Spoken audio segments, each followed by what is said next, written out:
Hello.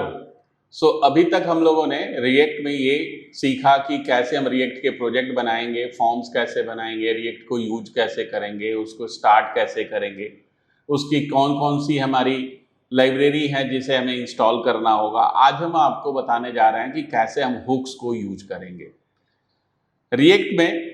जो नया react आया उस रिएक्ट के अगर आप डॉक्यूमेंटेशन में जाते हैं तो ऑलवेज पहले क्या होता था, हम बेसिक्स के शुरू करते थे, बट आज जो न्यू डॉक्यूमेंटेशन है उस न्यू डॉक्यूमेंटेशन के अकॉर्डिंग टू हुक्स को सबसे पहले हमको सीखना है।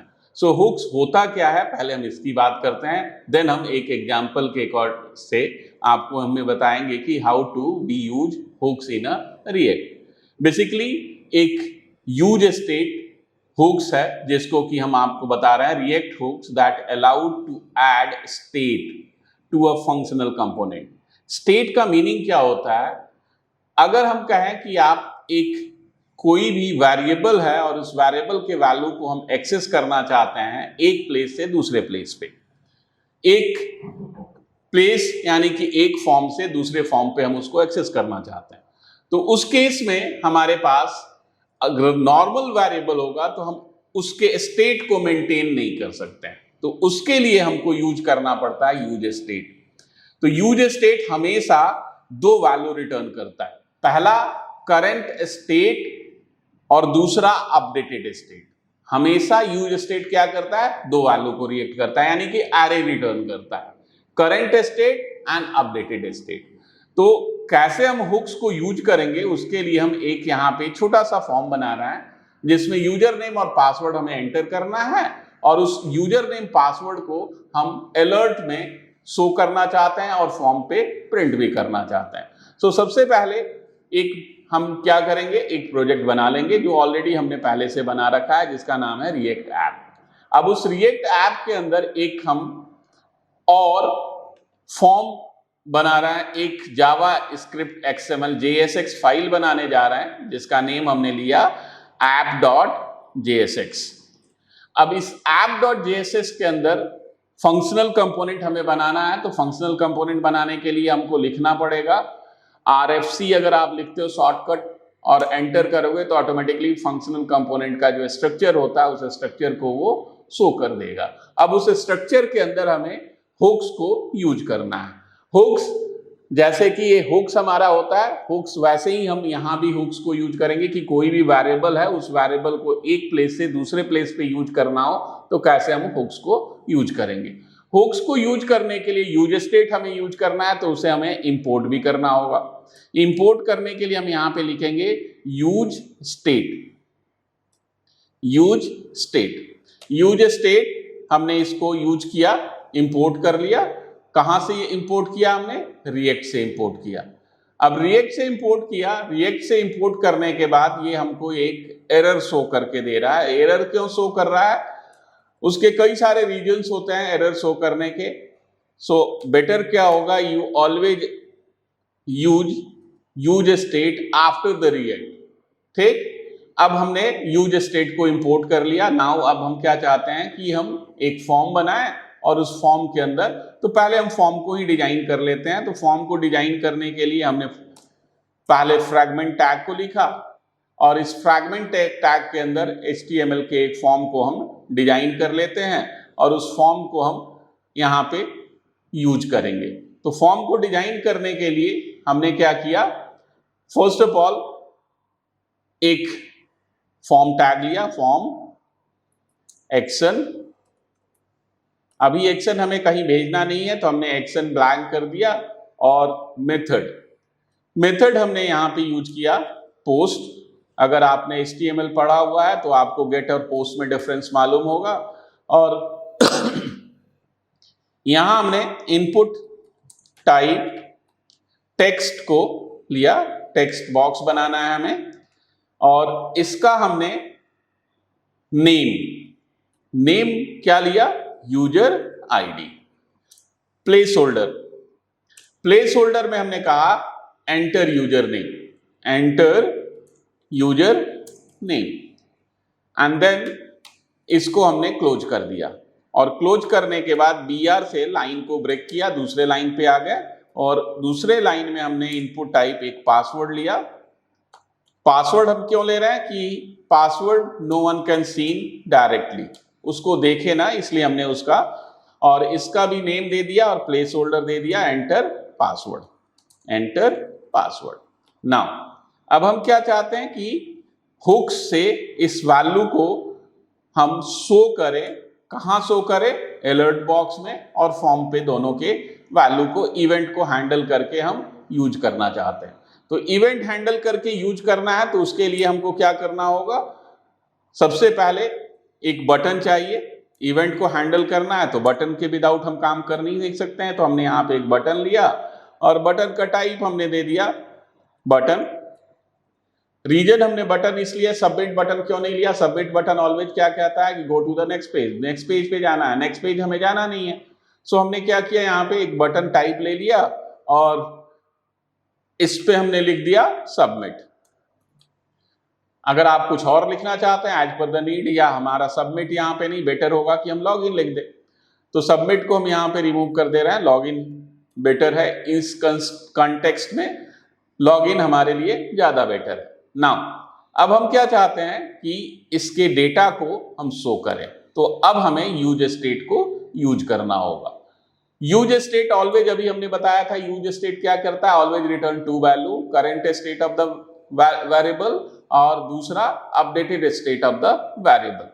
तो सबसे पहले हमने यहां पे दो वेरिएबल डिक्लेयर कर लिया, where यूजर आईडी, और इसके लिए जो रिटर्न करेगा उसका हमने यहां पे ले लिया सेट यूजर आईडी। और इनिशियल स्टेट हमने क्या दिया, इनिशियल स्टेट यूज स्टेट में हमने सेट कर दिया दैट इज ब्लैंक। नाउ और दूसरा एक वेरिएबल हमने लिया पासवर्ड, पास wd, और इसके लिए भी हमने यहां पे मेथड ले लिया सेट पास wd, और यूज स्टेट से उसके इनिशियल वैल्यू को सेट कर दिया। नाउ अब हम फंक्शन बनाना चाहते हैं जिससे जो करंट स्टेट है और अपडेटेड स्टेट चेंज हो, तो एक फंक्शन हमने बना लिया, फंक्शन सेट डेटा, आप कुछ भी नेम ले सकते हो, हमने यहाँ पे सेट डेटा लिया और इसके अंदर इवेंट को हम पास करना चाहते हैं। तो इवेंट के लिए आप ई ले सकते हो या इवेंट ले सकते हो, एनीथिंग, कुछ भी आप ले सकते हो। तो हमने यहाँ पे इवेंट लिया और इवेंट लेने के बाद हमने चेक किया, क्या चेक करना है हमको कि अगर हम यूजर आईडी में वैल्यू इनपुट करते हैं तो यूजर आईडी में उसका करंट स्टेट चला जाए, और अगर हम पासवर्ड वाले फील्ड में वैल्यू इंसर्ट करते हैं तो पासवर्ड वाले में वो चला जाए। तो आपने यहां पे क्या किया, कंडीशन चेक कर लिया, if E dot target dot name, E dot target name क्या रिटर्न करता है, ये रिटर्न करता है जो नेम हमने टेक्स्ट बॉक्स का दिया था, पासवर्ड बॉक्स का दिया था, वो नेम को रिटर्न करता है। तो हमने यहां उस नेम को चेक कर लिया कि नेम हमारा है क्या। अगर हमारा नेम यूजर आईडी है तो क्या करे, यूजर आईडी है तो सेट मेथड जो अभी हमने बनाया था उस सेट मेथड को हमने यहां पे कॉल किया सेट यूजर आईडी, और इसमें हमने कहा E dot target dot value, यानी कि जो भी वैल्यू हमने उसमें डाला था वो अब कहां पे चला गया, आपके यूजर आईडी में चला गया। Now else if, else if में अगेन हमने चेक किया कि अगर हमारा event dot target dot name अगर आइडेंटिकल है पास wd, पासवर्ड के, तो क्या करे, सेट जो हमारा मेथड है सेट, उसमें इसके वैल्यू को सेट कर दे, यानी कि जो आप इनपुट कर रहे हो उसके वैल्यू को सेट कर दे। तो हमने यहां पे कॉल किया सेट पास wd, और इसमें event dot target, event dot target dot value. अब ये वैल्यू हमने दोनों के वैल्यू को यहां पे क्या किया, सेट से वैल्यू हमने यहां पे सेट कर दिया। नाउ अब जब वैल्यू हमारे पास सेट हो गया तो नेक्स्ट हमको क्या करना है, उसे प्रिंट करना है। तो प्रिंट करने के लिए एक और मेथड हम बना लेते हैं और उस मेथड का नेम हम रखते हैं फंक्शन फंक्शन बनाया हमने और उस फंक्शन का नेम रख दिया प्रिंट या शो डेटा। और डेटा को हम शो करना चाहते हैं अलर्ट बॉक्स में। तो हमने यहां पे कहा अलर्ट क्या करता है, एक पॉपअप बॉक्स लेके आता है। अलर्ट क्या करता है, एक पॉपअप बॉक्स लेके आता है। उस पॉपअप बॉक्स में आप वैल्यू को प्रिंट कर देना चाहते हैं। तो हम यहाँ पे यूजर नेम हमें अभी शो करना है, ऐसे पासवर्ड हम शो करते नहीं है as per the security, but हमको पासवर्ड यहाँ पे प्रिंट करके दिखाना है कि इवेंट को हमने हैंडल किया। सो हमने यहाँ पे पहले यूजर आईडी को प्रिंट कर दिया एंड नेक्स्ट लाइन में या उसी लाइन में हम रखते हैं पासवर्ड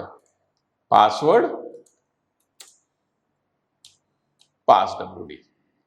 नाउ अब ये हमने फंक्शन बना लिए। अब हम क्या चाहते हैं कि इस फंक्शन को, जो हमने फंक्शन बनाया है, उस फंक्शन को कॉल करें। तो जो फंक्शन हमने वैल्यू को सेट करने के लिए बनाया, उसको ऑन चेंज इवेंट यानी कि टेक्स्ट बॉक्स में या पासवर्ड बॉक्स में जब हम कुछ भी चेंज करें तो वो रिफ्लेक्ट करे। कहां रिफ्लेक्ट करे, तो हमारे वेरिएबल में रिफ्लेक्ट करे। यूज स्टेट का काम यही होता है। तो उसके लिए हमने यहां पे ऑन चेंज। एक आप हमेशा ध्यान रखिएगा, अगर आप जावा स्क्रिप्ट आपने पढ़ा था तो वहां ऑन चेंज हम ऑल लोअर केस में लिखते हैं, बट रिएक्ट के अंदर जब हम इवेंट को हैंडल करते हैं तो ये हमारा कैमल केस में, pascal case and camel case अगर आपको पता है तो हमें कैमल केस में, यानी कि लोअर से शुरू होगा और अपर तक जाएगा। यानी कि अगर दो मेथड हमारे दो उसके अंदर वर्ड हैं तो पहला वर्ड हमेशा स्मॉल से शुरू होगा और दूसरा वर्ड जो है हमारा कैपिटल से शुरू होगा। तो ऑन चेंज जो हमने लिखा वो हमारा स्मॉल है और सी हमारा कैपिटल होगा। और इसमें हमने सेट डेटा को कॉल कर लिया। फाइन। दूसरा जो पासवर्ड के लिए है उस पे भी हमने कहा ऑन चेंज पे गए और वहां भी हमने सेट डेटा को कॉल कर लिया। नाउ अब ये जो है वैल्यू को हमारे यूज स्टेट से वेरिएबल में ट्रांसफर कर दिया। हम क्या चाहते हैं कि ये वैल्यू जो है फॉर्म पे भी प्रिंट होके आए। फॉर्म पे अगर आप प्रिंट करना चाहते हो तो बेस्ट है कि हमने यहाँ पे h2 एक टैग लिया और इस h2 टैग पे यूजर नेम, और यूजर नेम के सामने जो हमारा वेरिएबल है उसका वैल्यू आ जाए। तो वेरिएबल के वैल्यू को प्रिंट करने के लिए ऑलवेज हम यहाँ कर्ली ब्रेसेस को यूज करते हैं। यूजर आईडी लिया और दूसरे लाइन में हमने पासवर्ड को भी प्रिंट कर दिया। h2 साइज में पासवर्ड हमने लिया और पासवर्ड को हमने यहाँ पे प्रिंट कर दिया, पास WD। नाउ नेक्स्ट स्टेप पे अब हम क्या चाहते हैं कि अगर हम बटन पे क्लिक करें तो हमारे अलर्ट बॉक्स, पॉपअप बॉक्स में वो शो हो जो यूजर नेम है और पासवर्ड। तो आप अब इस बटन के ऑन क्लिक, हम क्या चाहते हैं जब हम क्लिक करें तो जब हम क्लिक करें तो हमारे बॉक्स में शो हो। तो हम यहां पे लिखेंगे ऑन क्लिक। सेम वही हमारा प्रोसेस है, कैमल केस को सपोर्ट करता है। तो ऑन क्लिक हमने यहां यूज किया और ऑन क्लिक में जो हमारा मेथड है उस मेथड का नेम है शो डेटा। फाइन। नाउ अब ये हमारा वर्क चल रहा है, इन बिटवीन हम अपने फॉर्म को यानी कि इसको स्टार्ट कर देते हैं सो दैट कि तब तक ये कंपाइल होता रहे और कंपाइल होने के बाद मेरे पास आ जाए और हम आउटपुट आपको दिखाएं कि हमारा आउटपुट कैसे आता है। एक VS कोड में बहुत ही बेटर यूटिलिटी है कि जब हम कोई भी प्रोजेक्ट बनाते हैं तो प्रोजेक्ट बनाने समय हमारे पास, अगर हम रिएक्ट पे काम कर रहे हैं तो ऑलवेज हमको दो पार्ट चाहिए। एक पार्ट चाहिए जिसमें पावर सेल ओपन होना चाहिए और दूसरे में हम कोड करते हैं। तो अगर हम पावर सेल और कोड विंडो दोनों को ओपन करते हैं तो मेरे पास बहुत ही मार्जिनल स्पेस बच जाता है, जिससे कि हम बहुत कम कोड को देख पाते हैं और नीचे हमारा पावर सेल ओपन होता है। तो बेटर है आप क्या करें, जो पावर सेल ऊपर नीचे ओपन होता है उसको आप ड्रैग करके ये पैरेलल विंडो के पास रख दीजिए और देन आप क्लिक करके उसको ओपन कर सकते हैं। इससे ना ही कोड आपका हाफ होगा और ना ही पावर सेल हाफ होगा। अब हमारा प्रोजेक्ट जो है सक्सेसफुली रन हो चुका है। सक्सेसफुली रन होने के बाद इसको हम देखें कि ये हमारा आउटपुट क्या शो कर रहा है। अब आउटपुट में कई बार ये प्रॉब्लम आता है कि आउटपुट हमारे पास नहीं आता है। तो आउटपुट नहीं आता, उसके पीछे रीजन क्या होता है? कुछ न कुछ रीजन्स हमारे होते हैं आउटपुट नहीं आने के। अब ये आउटपुट नहीं आ रहा है, क्यों नहीं आ रहा है? तो उसके पीछे रीजन ये है कि हमने अभी कोड को कंप्लीट किया ही नहीं है। केवल हमने अभी क्या किया? कोडिंग किया। रन करने के लिए पैरेंट के पास जाना ही होगा, और पैरेंट हमारा कौन होता है? index.js। सो index.js पे आके सबसे पहले अब क्या करना होगा? जो आपने क्लाइंट बनाया था, जो चाइल्ड बनाया था, उस चाइल्ड को इंपोर्ट कीजिए, और इंपोर्ट करने के बाद फ्रेगमेंट टैग के अंदर उसको हम कंज्यूम करते हैं।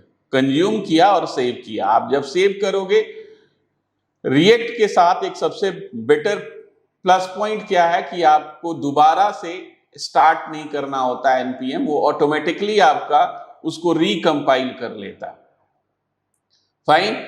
अब ये रिकंपाइल हो चुका है। आप यहां आके आउटपुट देखें, आपके सामने आउटपुट शो हो रहा है। अगर आप इसमें कुछ भी लिखते हो, देखिए जब भी हमने चेंज किया, यूजर नेम पे यूजर नेम आ गया, और पासवर्ड में हमने यहाँ पे 1 2 3 4 जो भी लिखा, उसके अकॉर्डिंग टू हमारे पास आउटपुट आया। अब ये रन टाइम कुछ एरर आ रहा है। रीडिंग नेम में जो एरर आ रहा है, वो एरर क्या है ये हम देखें। यहाँ पे इवेंट, ये टाइपिंग मिस्टेक है। कई बार होता है कि जब हम टाइप करते हैं, कोई की प्रेस हो जाता है, तो कुछ किसी और मेथड को, क्लास को, वो ऑब्जेक्ट को कॉल कर लेता है। सो वो आ जाता है। अब हमने यहाँ पे दिया 1 2 3 4 5। देखिए ऑटोमेटिकली जो भी हम इनपुट कर रहे हैं वो हमारे पास यहाँ पे आ रहा है। नाउ जब हमने प्रेस किया तो user name Ratan and password 1 2 3 4 आ गया।